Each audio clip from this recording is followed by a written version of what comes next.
أعوذ بالله السميع العليم من الشيطان الرجيم من همزه ونفخه ونفثه بسم الله الرحمن الرحيم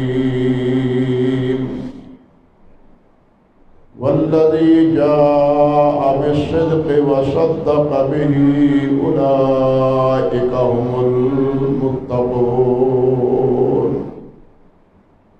لهم ما يشاءون عند ربهم ذلك جزاء المحسنين ليكفر الله عنهم أسوأ الذي عملوا ويجزيهم أجرهم بأحسن الذي كانوا يعملون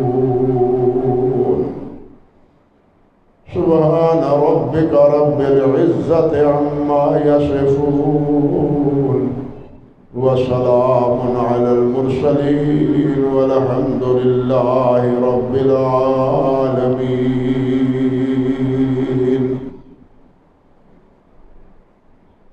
محترم و معزز سامعین کرام، عزت مآب میری بہنوں اور بیٹیوں، یہ جو آیات مبارکہ تین آپ کے سامنے تلاوت کی ہیں، متعدد خطبات میں ان کے حوالے سے آپ گفتگو سنتے چلے آئے ہیں۔ اللہ رب العزت نے متقین کی پہلی تو علامت یہ بیان فرمائی کہ وہ صدق کے علم بردار ہیں اور صدق کے پیروکار ہیں، صدق کی دعوت دیتے ہیں اور خود بھی اس پر عمل پیرا ہے، یہ ہے متقین۔ پھر ان کا اجر و ثواب اور بدلہ اللہ تعالیٰ نے عطا ذکر فرمایا کہ ان کے لیے ان کے رب کے ہاں وہ کچھ ہے جو وہ چاہیں گے، جو وہ چاہیں گے، جو ان کی تمنا ہوگی، جو ان کی خواہش ہوگی، ہر خواہش اللہ رب العزت وہاں ان کی پوری فرمائے گی۔ دنیا میں وہ اللہ کی خواہشوں کا متلاشی رہا اور اللہ رب العزت کی مشیت کا پابند رہا، جس کے نتیجے میں اللہ سبحانہ و تعالیٰ اب آخرت میں انہیں مشیت یعنی چاہت، تمنا، طلب کہ جو تم طلب کرو گے، جو تم چاہو گے وہ تمہیں ملے گا۔ دنیا اور جنت کا، دنیا اور آخرت کا معاملہ بہت مختلف ہے۔ دنیا اور آخرت کا معاملہ بہت مختلف ہے، لیکن ایک بات یاد رہنی چاہیے کہ آخرت میں، جنت میں تو ایسا محسوس ہوتا ہے کہ اللہ سبحانہ و تعالیٰ اہل جنت کو کچھ ایسے اوصاف عطا فرما دیں گے جن کا تصور بھی ان کے فکر و ذہن میں نہیں تھا۔ ہمیشہ کے لیے وہاں رہنا، ہمیشہ زندہ رہنا، ہمیشہ ان کے لیے بقا اور دوام، ہمیشگی، یہ تو ہے ہی، لیکن اس کے ساتھ ساتھ ان میں کوئی تھکاوٹ، کوئی پشیمانی، کوئی نقاہت، کوئی کمزوری، دنیا میں تو دن بھر کا تھکا ماندہ رات کو اپنی تھکن دور کر لیتا ہے، لیکن جنت میں جنتیوں کے لیے کوئی تھکن نہیں ہوگی، تھکاوٹ نہیں ہوگی۔ اور یہی وجہ ہے کہ جنتیوں کو نیند بھی نہیں آئے گی، وہ ہمیشہ بیدار رہیں، ہمیشہ بیدار رہیں، تھکن ہوگی ہی نہیں۔ دنیا میں نیند ایک ضرورت ہے، انسان کی قوت جو دن بھر کام کاج اور مشغول رہنے کے نتیجے میں مشمحل ہو جاتی ہے، یہ نیند اس اضمحلال کا علاج ہے۔ لیکن جنت میں تو یہ صورت ہوگی ہی نہیں، تھکن، اضمحلال، اکتاہٹ، اس کا تو دنیا میں تصور ہی نہیں، جنت میں تصور ہی نہیں،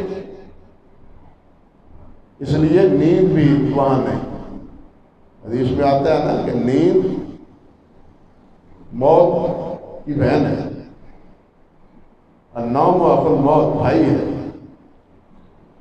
تو جب موت نہیں ہے تو نیند بھی نہیں ہے۔ نیند کا کچھ نہ کچھ تعلق اور نسبت موت کے ساتھ، بلکہ اللہ ذوالجلال والاکرام نے بھی اور حدیث پاک میں بھی آپ جب اٹھتے ہیں، اللہ تعالیٰ ہمیں توفیق عطا فرمائے تو اٹھتے ہوئے یہ دعا پڑھتے ہیں، الحمدللہ الذی احیانا بعد ما اماتنا۔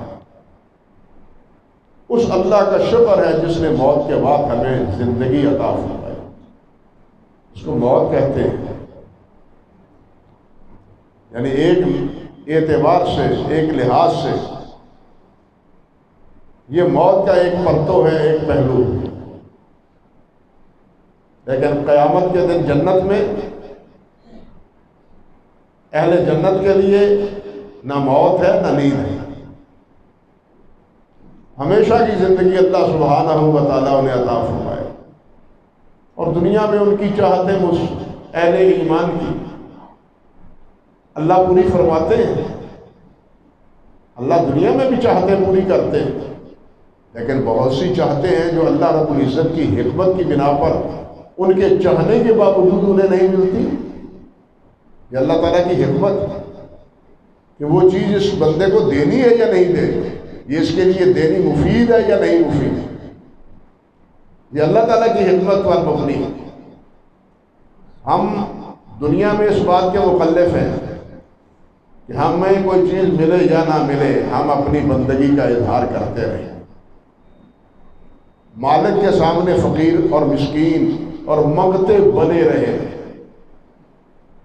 مالک کے سامنے جب مالک نے کہہ دیا ہے کہ تم سب فقیر ہو، یا ایھا الناس انتم الفقراء الی اللہ، لوگو تم سب فقیر ہو، سب محتاج ہو۔ جب ہم فقیر ہیں تو بھائی فقیر کا کام تو ہے ہمیشہ صدا لگاتے رہنا، مانگتے رہنا۔ تو ہم مانگتے ہیں اللہ رب العزت، ہمیں مانگتے رہنا چاہیے، آگے دینا یہ اس کی مرضی پر موقوف ہے۔ مگر جنت میں یہ جو مانگیں گے وہی کچھ ملے گا، کوئی یہاں کی پابندی نہیں ہے۔ جنت اس دنیا میں آخرت میں ایک نرالی چیز ہے جس کا تصور خود اللہ ذوالجلال نے فرمایا، اللہ اکبر کبیرہ، وما تدری نفس، کوئی جان نہیں جانتا، کوئی انسان نہیں جانتا کہ اللہ سبحانہ و تعالیٰ نے اس کے لیے کیا کچھ تیار کر رکھا ہے، کیا کچھ اللہ نے تیار رکھا ہے، انسان کا کے تصور میں بھی نہیں۔ اس جنت کے بارے میں اللہ رب العزت نے فرمایا لَهُم مَّا يَشَاءُونَ عِندَ رَبِّهِمْ ذَلِكَ جَزَاءُ الْمُحْسِنِينَ، اور پھر آگے فرمایا لِيُكَفِّرَ اللَّهُ عَنْهُمْ أَسْوَأَ الَّذِي عَمِلُوا وَيَجْزِيَهُمْ أَجْرَهُمْ بِأَحْسَنِ الَّذِي كَانُوا يَعْمَلُونَ، تاکہ اللہ سبحانہ و تعالیٰ ان کے بڑے بڑے گناہ معاف فرما دے اور ان کو ان کے اعمال کا بہترین بدلہ عطا فرما۔ ایک ہے گناہ کبیرہ، ایک ہے صغیرہ۔ صغیرہ گناہ چھوٹے چھوٹے، جس طرح نبی علیہ السلام نے ارشاد فرمایا کہ آنکھ کا بھی زنا ہے، کان کا بھی زنا ہے، ہاتھ کا بھی زنا ہے۔ آنکھ جس سے روکا گیا ہے کہ یہاں نہیں دیکھنا، یہ وہاں دیکھتا ہے، ٹلٹلی لگا کے یہ گناہ ہے۔ آپ نے فرمایا کہ ایک دفعہ نظر پڑ گئی، دوسری دفعہ نظر نیچی ہونی چاہیے، دوبارہ ٹکٹی لگا کے وہاں ادھر نہیں دیکھنا چاہیے کسی غیر محرم کو۔ اسی طرح یہ گانے بجانے کی چیزیں، ان کا سننا حرام ہے۔ ان کی آواز کانوں میں پڑے تو کانوں کو بند کر لیں، لیکن یہ خوش ہو کے کانوں میں جناب سن رہا ہے، کانوں کے ساتھ سن رہا ہے، دل بہلا رہا ہے۔ اور آج تو دل بہلانے کے لیے ایسے آلات ہمارے ہاتھوں میں تھما دیے گئے ہیں کہ جو 24 گھنٹے دل بہلانے کا کام دے رہے ہیں۔ یعنی یہاں تک حد پہنچے ہوئے، اللہ اکبر کبیر۔ تو یہ اس طرف توجہ نہیں کرتا، وہ چیزیں نہیں سنتا، ان کی ممانت ہے، یہ چیزیں ناجائز ہے، گناہ ہے۔ لیکن اسی طرح کے دوسرے چھوٹے چھوٹے گناہ، نبی علیہ السلام نے فرمایا کہ جب یہ انسان وضو کرتا ہے نماز کے لیے، غلطی ہو جاتی ہے اس سے، کل بنی آدم خطاء، ہر انسان خطا کار ہے، حد سے خطا ہو جاتی ہے۔ اللہ اکبر کبیرہ۔ جب یہ وضو کرتا ہے تو وضو کرنے سے اس کے چہرے کے، اس کے ہاتھ کے، اس کے پاؤں کے سارے گناہ اللہ معاف فرما دیتا ہے۔ حتیٰ کہ نبی علیہ السلام نے ارشاد فرمایا، حتیٰ کہ جس وقت وضو کر لیتا ہے، حتیٰ تخرج من تحت اظفارہ، کہ ناخن کے نیچے بھی کوئی گناہ کا اثر ہے تو وہ بھی دھل جاتا ہے وضو کی برکت سے۔ وضو اتنا بابرکت عمل ہے، اسی لیے تو نبی علیہ السلام نے فرمایا نا کہ وضو کی حفاظت وہی کرتا ہے جو مومن ہوتا ہے۔ مومن پاک صاف رہنا چاہتا ہے، اور مسلمان مومن ہی پاک صاف ہے۔ غیر مسلم وہ نہا بھی لے پلید کا پلید ہے، بات سمجھ لیں، غیر مسلم نہا بھی لے وہ پلید کا پلید ہے۔ یہ کیوں پلید ہے؟ اس لیے کہ اس نے اس طرح غسل نہیں کیا، اس طرح نہیں نہایا جس طرح اللہ کے رسول صلی اللہ علیہ وسلم نے فرمایا۔ ہمیں بھی چاہیے کہ جس طرح وضو ہم اللہ کے رسول کی ہدایت کے مطابق کرتے ہیں، غسل بھی اسی طرح اللہ کے رسول کی ہدایت کے مطابق کرتے ہیں۔ المیہ یہ ہے، افسوس ہوتا ہے، سوالات آتے ہیں، جتنے سوال آتے ہیں ان میں سے کہہ لیجئے کہ 90% جو ہے نا وہ طلاق کے ہوتے ہیں۔ میں تو کبھی افسوس سے کہتا بھی ہوں آنے والے بھائیوں کو، او بھائی کبھی وضو کا غسل کا بھی طریقہ پوچھ لیا کرو، نماز کا بھی طریقہ بھی پوچھ لیا کرو کہ غسل کس طرح کرنا ہے، نماز کس طرح پڑھنی ہے، وضو کس طرح کرنا ہے، یہ کوئی نہیں پوچھتا۔ آؤ دیکھا نہ داؤ، طلاق طلاق طلاق، اور پھر پریشانی بھی، بھاگ دوڑ بھی فوراً۔ انا للہ و انا الیہ راجعون۔ جس طرح وضو اللہ کے رسول صلی اللہ علیہ وسلم کے حکم کے مطابق ہے، اسی طرح غسل بھی اگر اللہ کے رسول کے حکم کے مطابق نہیں کیا گیا تو پاکیزگی نہیں حاصل ہوتی، یہ سمجھ لینا چاہیے۔ اور غیر مسلم تو تصور ہی نہیں کہ وہ اللہ کے رسول صلی اللہ علیہ وسلم کے حکم کے مطابق طہارت اور وضو کا، غسل کا اہتمام کرے۔ اس لیے انما المشرکون نجس، وہ نجس کے نجس ہے، وہ پلید کے پلید ہے۔ ہمیں فکر کرنی چاہیے اپنی پاکیزگی کی اور اپنی طہارت کی۔ ہم بڑے بڑے مسائل میں الجھ جاتے ہیں، لیکن یہ چھوٹے چھوٹے مسئلے جو زندگی کے لیے ضروری ہیں اور بنیادی حیثیت کے حامل ہیں، ہمیں ان کی پرواہ تک نہیں ہوتی۔ ہمیں سیکھنا چاہیے غسل کس طرح کرنا ہے، وضو کس طرح کرنا ہے، وضو کے ساتھ مسواک کا اہتمام کتنا ہے، پھر نماز کا اور نماز با جماعت کا اہتمام کتنا ہے، یہ ساری چیزیں ہمیں سمجھنی چاہیے۔ اللہ اکبر کبیرہ۔ تو نبی علیہ السلام نے فرمایا کہ وضو کی برکت سے یہ سارے گناہ دھل جاتے ہیں، حتیٰ کہ جو ناخنوں کے نیچے بھی جن کا اثر ہوتا ہے وہ بھی ظاہر ہو جاتا ہے۔ اللہ اکبر کبیرہ۔ ایک حدیث میں آتا ہے من توضأ هكذا غفر له ما تقدم من ذنبه۔ نبی علیہ السلام نے وضو کر کے دکھلایا، حضرت عثمان کی روایت رضی اللہ تعالی عنہ، وضو کر کے دکھایا، اور وضو کر کے دکھلانے کے بعد پھر آپ نے ارشاد فرمایا کہ جو اس طرح وضو کرتا ہے جس طرح میں نے وضو کیا ہے، اللہ اس کے پہلے گناہ معاف فرما دیتا ہے۔ یہ صغیرہ گناہ ہے، کبیرہ نہیں۔ صغیرہ گناہ پہلے اللہ تعالیٰ سارے معاف فرما دے۔ من توضأ هكذا غفر له ما تقدم من ذنبه۔ اللہ اکبر کبیر۔ وقالت صلاته مشيئته الى المسجد نافلہ۔ اب گناہوں سے پاک صاف ہو گیا، پاک صاف ہو کے یہ جو مسجد میں جا رہا ہے یہ اس کے لیے نفل ہے، مزید ثواب اور اجر کا باعث ہے۔ یہاں ایک جملہ قابل غور ہے اور آپ غور فرمائیں اس پر کہ نبی علیہ السلام نے فرمایا کہ وَكَانَتْ صَلَاتُهُ وَمَشِيَّتُهُ إِلَى الْمَسْجِدِ، کہ اس کی نماز اور اس کا مسجد کی طرف چل کے جانا، کب؟ وضو کر کے۔ وضو کر کے ہم سب کچھ آ کے مسجد میں ہی کرتے ہیں، یہ ضرورتیں ہیں شہری زندگی میں، لیکن یہاں آپ دکانوں پر آپ نے واش روم بنائے ہیں، وہاں وضو کا اہتمام بھی کریں۔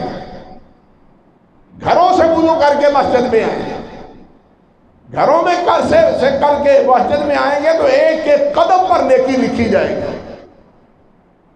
اور اسی لیے آپ نے فرمایا کہ جو آدمی اس طرح وضو کرے گا پھر چل کے مسجد میں آئے گا تو یہ کیا ہوگا؟ اس کے لیے ثواب اور اجر کا باعث ہوگا۔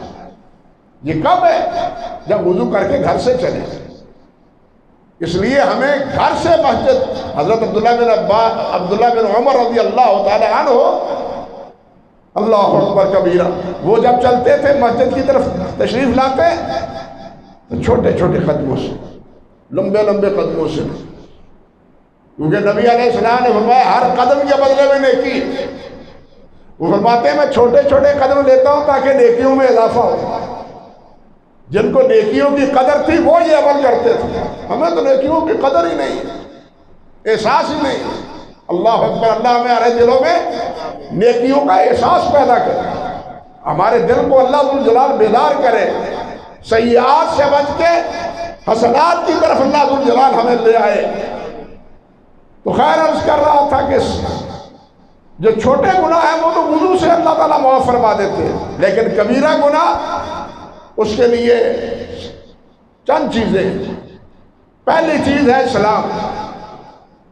اسلام لانے سے پہلے سارا کفر اور جتنے بھی بدماشیاں اور جتنی بھی حرام زدگیاں تھی سب دھل گئی۔ اسلام لانے سے پہلے جتنے بھی گناہ تھے سب اسلام کی برکت سے ختم ہو گئے۔ دوسرا ہے ہجرت کرنا، اللہ کی راہ میں ہجرت کرنا۔ جو ہجرت اللہ کی راہ میں کرتا ہے اس کے بھی پہلے سارے گناہ اللہ معاف فرما دیتے ہیں۔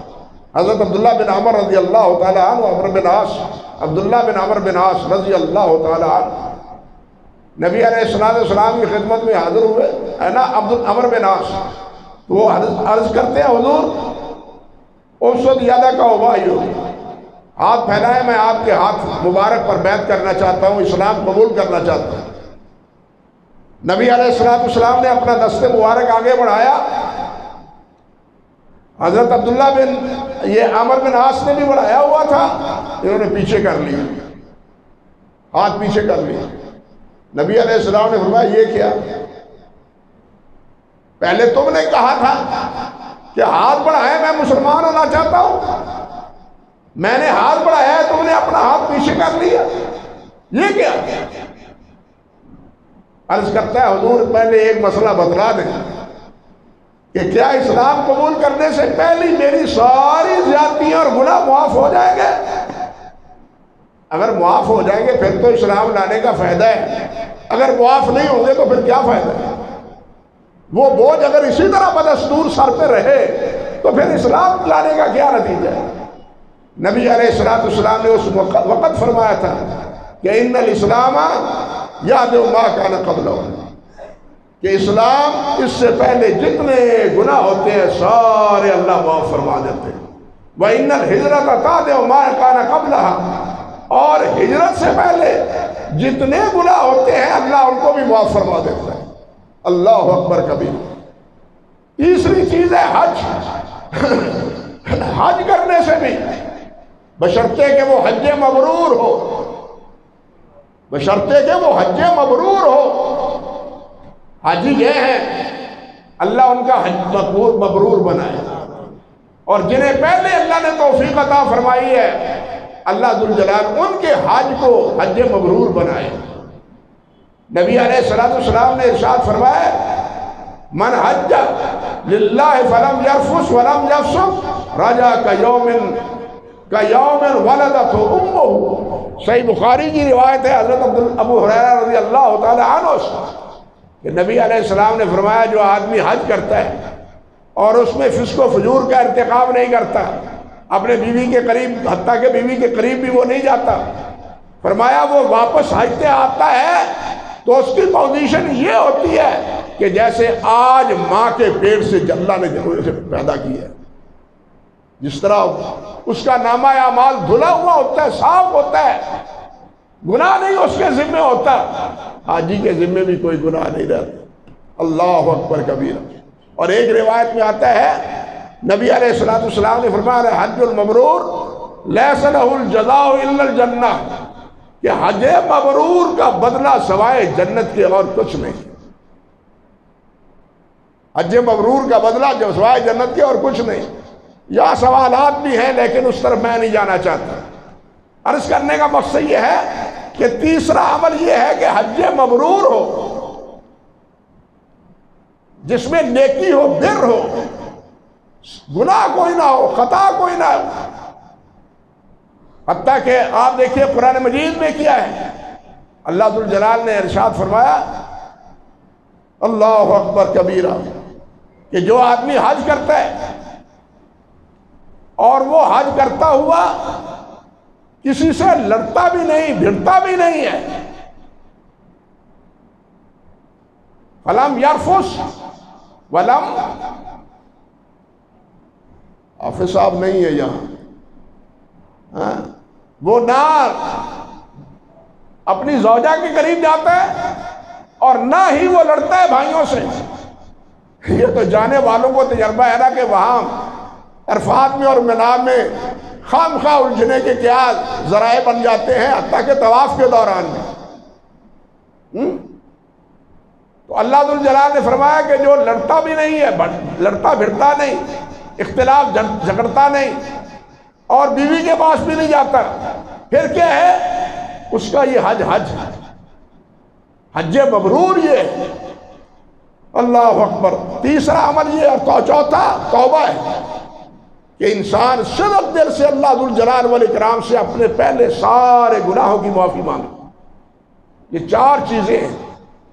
حدیث میں آتا ہے نبی علیہ السلام نے فرمایا، لمبی روایت ہے حضرت ابو ذر سے رضی اللہ تعالی عنہ، کہ اللہ ذوالجلال فرماتے ہیں لو بلغت ذنوبک عنان السماء ثم استغفرتنی غفرت لک ولا ابالی۔ اللہ اکبر۔ اے آدم کے بیٹے، اے میرے بندے، اگر تیرے گناہ اتنے ہو جائیں کہ ان کو جمع کیا جائے تو وہ آسمان تک پہنچ جائے، ان کا ڈھیر آسمان تک پہنچ جائے، اتنے گناہ ہو، اور پھر تم مجھ سے بخشش طلب کرے صرف دل سے، میں تمہیں معاف کر دوں، سارے گناہ معاف فرما۔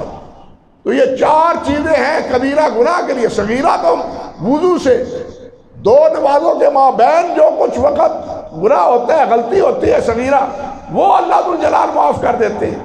اسی طرح ایک جمعے سے دوسرے جمعے کے مابین اس سے میں بھی اللہ ذو الجلال صغیرہ گناہوں سے معاف، ان کی برکت سے بھی صغیرہ گناہوں کی معافی ہو جاتی، لیکن کبیرہ گناہ وہ ان 4 چیزوں سے۔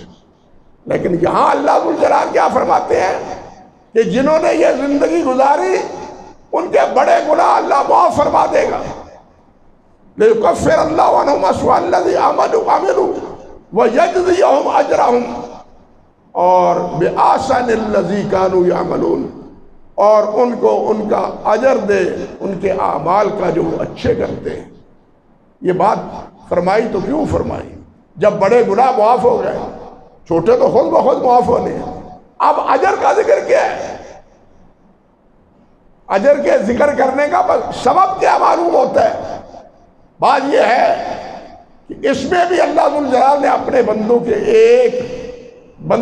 ایک فکر مندی کا ازالہ فرمایا، اپنے بندوں کی ایک فکر مندی کا ازالہ فرمایا۔ بندہ کتنا ہی اطاعت گزار فرما بردار کیوں نہ ہو، لیکن جس کو بشرطے کہ اللہ ذو الجلال والاکرام کی عظمت کا اس کے دل پر چھاپ اور سکہ جمع ہوا ہو، وہ پھر بھی خوف زدہ رہتا ہے، پتہ نہیں کہ یہ پڑھی ہوئی نمازیں قبول ہوں گی یا نہیں ہوگی، حج قبول ہوگا یا وہ نہیں ہوگا، روزے قبول ہوں گے یا نہیں ہوں گے، ہمارے یہ اعمال کس کھاتے میں پڑیں گے۔ اللہ اکبر کبیرہ۔ اللہ خود فرماتے ہیں کہ ایمان والے وہ اللہ والذین یؤتون ما آتوا وقلوبہم وجلہ انہم الی ربہم راجعون، کہ ہم اپنے رب کے ہاں پہنچنے والے ہیں اور پتہ نہیں وہاں ہمارے اعمال کا بنے گا کیا نتیجہ نکلے گا۔ سیدہ عائشہ صدیقہ رضی اللہ تعالی عنہا عرض کرتی ہیں، حضور کیا یہ فرمان اللہ رب العزت کا ان لوگوں کے لیے هو الذی یزنی ویسرق ویشرب الخمر، جو شراب پیتا ہے، بدکاری کرتا ہے اور چوری کرتا ہے، یہ ان کے بارے میں ہے؟ فرمایا لا بنت صدیق، نہیں صدیق کی بیٹی نہیں، بلکہ ولکن الرجل یصوم ویتصدق ویصلی وہو یخاف ان لا یتقبل، نہیں صدیق کی بیٹی یہ ان کے لیے ہے جو نمازیں پڑھتا ہے، صدقے زکوٰۃ دیتا ہے، نیکی کے سارے کام کرتا ہے، لیکن خوف اور ڈر ہے کہ کہیں پتہ نہیں قبول ہوتا ہے یا نہیں، قبول ہوتا ہے یا نہیں ہوتا۔ اصل مسئلہ تو قبولیت عمل کا ہے، اصل مسئلہ قبولیت عمل کا ہے۔ اور ہمارے اسلاف حافظ ابن رجب نے لکھا ہے رحمۃ اللہ علیہ نے کہ وہ عمل سے بھی زیادہ اہتمام قبولیت کی فکر کا کرتے تھے۔ عمل تو کر لینا آسان ہے، لیکن وہ عمل جو مقبول ہو وہ کرنا مشکل ہے۔ اب یہ جو واہمہ لگا ہوا کہ پتہ نہیں قبول ہوگا یا نہیں ہوگا، یہ محنتیں اگارت جائیں گی یا نتیجہ خیز ہوں گی، یہ جو فکر مندی ہے اللہ ذو الجلال والاکرام نے اس فکر مندی کا ازالہ کیا ہے اہل ایمان سے، کہ یہ فکر نہ کرو، بلکہ ذالک جزاء فرمایا وَيَجْزِيَهُمْ أَجْرَهُمْ بِأَحْسَنِ الَّذِي كَانُوا يَعْمَلُونَ، جو تم عمل کرتے تھے اس کا بہترین اجر میں تمہیں عطا فرماؤں۔ اللہ اکبر کبیرہ۔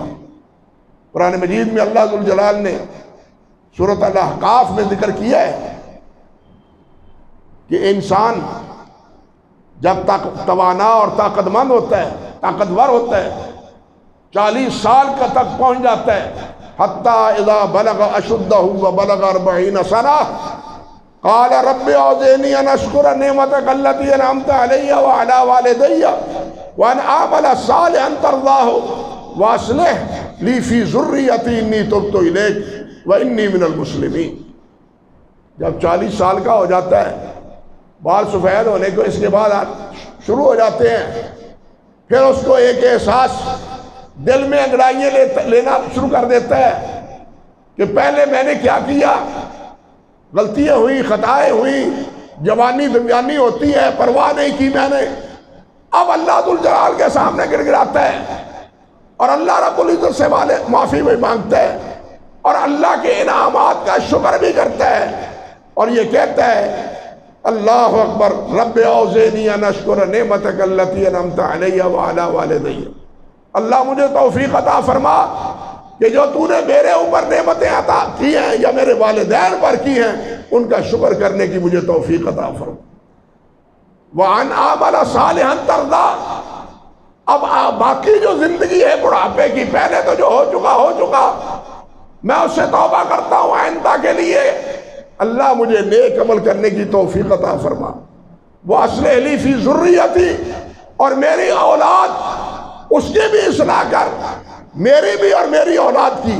انی تبت الیک وانی من المسلمین، یا اللہ میں توبہ کرتا ہوں، پہلے اعمال سے توبہ کرتا ہوں۔ وانی من المسلمین، اللہ میں فرما برداروں میں سے ہوں، آئندہ کی زندگی نافرمانی میں نہیں گزرے گی بلکہ آئندہ کی زندگی فرما برداری میں گزرے گی۔ اللہ فرماتے ہیں اولئک الذین نتقبل عنہم احسن ما عملوا، یہ وہ لوگ ہیں اس عزم اور اس عمل کے حامل، پہلے ہو گیا اس سے توبہ کر لی، آئندہ کے لیے عزم مصمم کر لیا کہ اطاعت اور فرما برداری میں زندگی بسر کروں گا۔ اللہ فرماتے ہیں اولئک الذین نتقبل عنہم احسن ما عملوا، ان کے اچھے اعمال کو میں قبول کروں، ان کے اچھے اعمال کو میں کیا کروں گا؟ قبول کروں گا۔ وَنَتَجَاوَزُ عَنْ سَيِّئَاتِهِمْ، اور ان کی جتنی خطائیں ہوں گی میں ان کو معاف کر دوں گا۔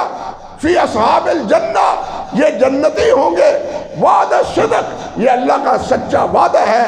الذی کانوا یوعدون، جس کا وہ وعدہ دیا جاتا ہے۔ اللہ سے سچا وعدہ کرنے والا اور کوئی نہیں ہے۔ اس طرح جس طرح اس آیت میں ہے بالکل یہی اسلوب سورۃ الاحقاف کی ان آیات میں ہے۔ جن بھائیوں کو یہ دعا یاد نہیں ہے ان کو دعا یاد کرنی چاہیے۔ سورۃ احقاف کی یہ آیت نمبر 15 اور 16 ہے، 15 اور 16 ہے سورۃ الاحقاف کی، اور اس میں یہ دعا ہے رب اوزعنی ان اشکر نعمتک التی انعمت علی وعلی والدی۔ یہ دعا یاد کرنی چاہیے، اللہ تعالیٰ پڑھنے کی یاد کرنے کی توفیق دے۔ اس میں اپنی بھی بھلائی ہے اور اولاد کی بھلائی بھی ہے، اور عمل سے اچھا اجر اس کی تو کوئی انتہا نہیں ہے۔ میں خطبے پچھلے میں بھی کچھ باتیں عرض کر رہا تھا، اللہ رب العزت کے احسن عمل کرنے کی اندازہ آپ کی صحیح مسلم میں روایت ہے حضرت ابو ذر سے اور ابو داود میں بھی کہ اللہ ذوالجلال قیامت کے دن اپنے ایک بندے کو بلائے گا۔ اللہ ذوالجلال فرمائے گا آ بھائی حساب دے، کھڑا ہوگا، اللہ حکم دے گا فرشتوں کو اس کے کبیرہ گناہ علیحدہ کر دو، صغیرہ علیحدہ کر دو۔ اس کے سامنے آئے، میں نے کیا چاند چڑھائے تھے، کیا گل کھلائے تھے، کیا کچھ میں نے کیا تھا، کبیرہ کتنے ہیں صغیرہ کتنے ہیں، سب اس کی آنکھوں میں آ جائیں۔ اللہ اکبر کبیرہ، اب صغیرہ کبیرہ دو علیحدہ ڈھیر لگے ہوئے، دو علیحدہ ڈھیر لگے ہوئے، لیکن اللہ کی رحمانیت اور رحیمیت جوش میں آتی ہے تو اللہ فرماتے ہیں جاؤ میں نے تمہارے صغیرہ بھی معاف کیے، کبیرہ بھی معاف کیے، بلکہ اللہ فرماتے ہیں جتنے صغیرہ کیے ان کے بدلے میں تمہیں نیکی بھی دے دیتا ہوں۔ اتنے گناہ ہیں صغیرہ تو اتنی نیکییں بھی۔ اے میرے اللہ، نیکی تو نیکی کرنے والوں کو یہاں اللہ کی رحمت کی فراوانی کی انتہا دیکھی ہے کہ اللہ ذوالجلال اس کے صغیرہ گناہ کے بدلے میں انہیں نیکیوں سے نواز رہا ہے۔ اللہ اکبر کبیرہ، نیکیوں سے نواز رہا ہے۔ اتنی نیکی ہے، اب وہ خوش ہوتا جائے گا۔ پہلے تو کانپ رہا تھا، اب خوش ہو رہا ہے، اب اس کو سب کو یاد آ رہا ہے تو کہتے ہیں یا اللہ میں نے وہ بھی کیا تھا، میں نے وہ بھی کیا، وہ اس کا شمار یہاں نہیں ہے۔ اللہ اکبر، اس کا شمار یہاں نہیں ہے، میں نے یہ بھی کیا تھا۔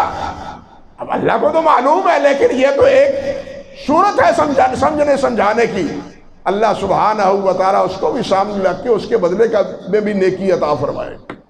یہ دیکھیے احسن عمل ہی نہیں، اللہ ذوالجلال والاکرام آئے تو پھر اپنی پوری رحمانیت اور رحیمیت کا مظاہرہ فرماتے ہیں۔ اللہ اکبر کبیر، بلکہ حدیث میں ہے، قرآن مجید میں بھی اس کے اشارے موجود ہیں کہ قیامت کے دن والدین کو اللہ ذوالجلال جنت عطا فرمائیں گے۔ سارے انسانوں کے درجات علیحدہ علیحدہ ہیں، اپنے ایمان، اپنے اخلاص اور اپنے اعمال کی بنا پر۔ اولاد کا وہ درجہ نہیں ہے یا والدین کا وہ درجہ نہیں ہے جو اولاد کا ہے، یا والدین کا وہ نہیں جو اولاد کا ہے، اور اولاد کا وہ نہیں جو والدین کا ہے۔ اب ان کو جنت بھیجا جا رہا ہے، ایک اعلیٰ درجے میں ہے، ایک ادنا درجے میں، ایک اعلیٰ درجے میں ہے، ایک ادنا درجے میں۔ جنت کا فیصلہ دونوں کے بارے میں ہو رہا ہے، علیحدہ علیحدہ جانیں گے، اللہ تعالیٰ فرمائیں گے ٹھہرو، ان دونوں کو ایک ہی جنت میں بھیجو۔ دونوں کو، والدین کو ایک ہی جگہ رکھو، ایک ہی درجے میں رکھو۔ اور والدین کی آنکھیں کب ٹھنڈی ہوگی؟ جب اولاد ان کے ساتھ ہو، جب اولاد ان کے ساتھ ہو۔ ربنا ہب لنا من ازواجنا وذریاتنا قرۃ اعین، اللہ ہمیں اور ہماری اولاد کو ہماری آنکھوں کی ٹھنڈک بنا۔